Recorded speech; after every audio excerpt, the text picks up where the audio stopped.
Hello kabayan, magandang araw at magandang gabi kabayan. So ito na naman tayo kabayan, buhay latiro naman tayo sa Kivik. So ito yung gawa natin ngayon. So Friday ngayon. So patapos na kabayan, mga nasa alas 2 ko na sinimulan to hanggang alas 3. Alauna pala hanggang alas 3. So yan.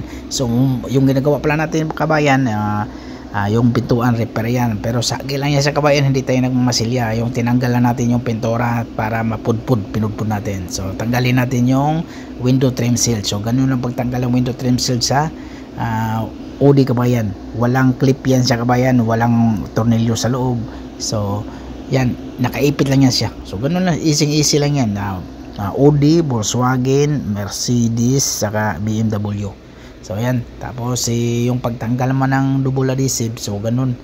So mayroon tayong machine naman, katulad niyan kabayan, sticker. So saglit lang tanggalin yan, machine natin yan. Pag imano-mano natin yan, matagalan tayo yan. So ganun lang kasimple. So mayroon tayong rubberized na rubber na nasa drill, parang ginawang drill bit natin yan siya. So saglit lang siya kabayan. Easy lang kabayan, kayang-kaya ito kabayan gawin pag nasa bahay lang kayo, yung DIY lang kayo. Yan o. Kasi kailangan tanggalin yan sa kabayan kasi pinturahan natin yan, yung pintuan na to. Okay? Kahit pa blending kabayan, pag blending lang kunwari. So kailangan pa rin tanggalin natin yung kung mayroong mga sticker yan.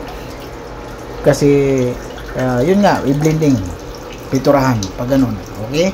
Yun lang kasimple kabayan. Maraming salamat. Huwag kalimutan mo subscribe kabayan.